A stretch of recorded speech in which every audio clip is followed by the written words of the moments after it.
Hey everyone, everybody's asking me about EUDR, so I thought I'd come on and make a quick video about it. The EUDR, what is it? Is it all about? That's the topic of this video.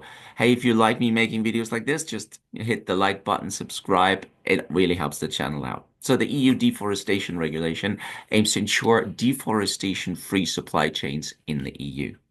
It is a new regulation and it's been on everybody's mind. What is the EUDR? Well, the deforestation regulation adopted in 2023 aims to curb deforestation and forest degradation linked to EU consumption. It requires companies to prove that products placed on the EU market or exported are not linked to deforestation or illegal harvesting.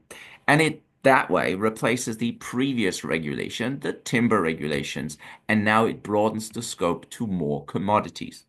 The products under EUDR are several.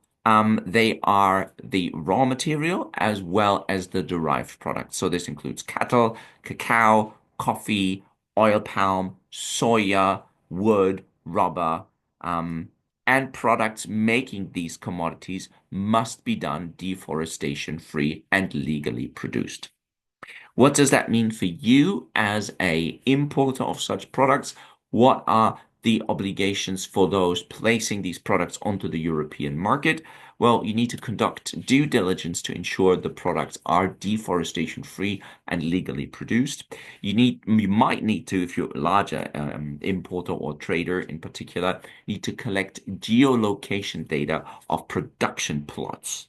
You might need to submit due diligence statements on EU information systems.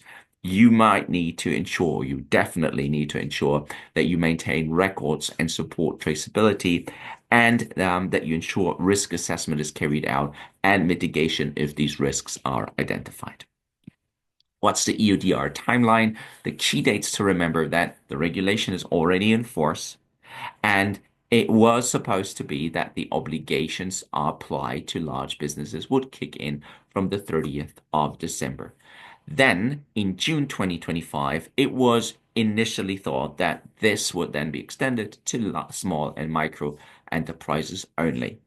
So they would have more time to comply. Now, then there would be an ongoing task to assess the country risk classification and review the list of products. That would be done by the EU. So that was the original plan.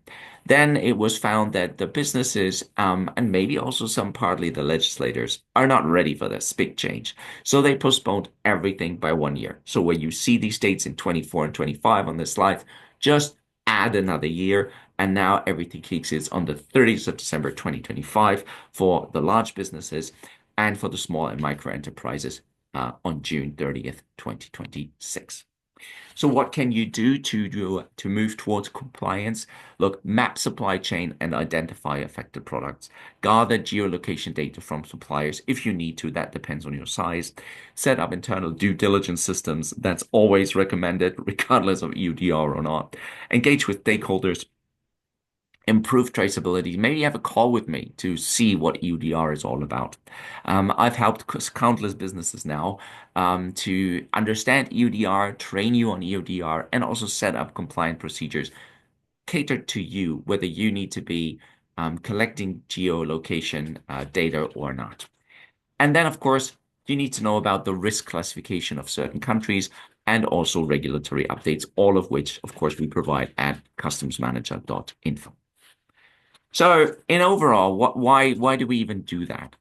Look, EUDR matters because it is part of the EU Green Deal, at least until last year. I don't know really what happened in 2025 to the Green Deal.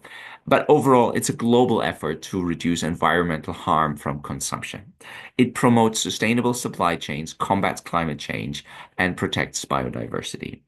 Businesses should now prepare in 2025 to be ready for EUDR in 2026. And also have a think about how all of this aligns with ethical and environmental expectations.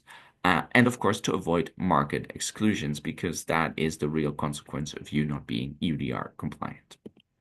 Well, there you go. 7 slides and information. I hope that was useful for you to get a bit of a grip and understanding of EUDR. Thank you very much for watching. And if you have any questions or comments, please leave them down below. And don't forget, hit the subscribe button and then tell everybody about this amazing website and about customsmanager.org. And of course, this YouTube channel. Thanks for watching. Bye bye, everyone.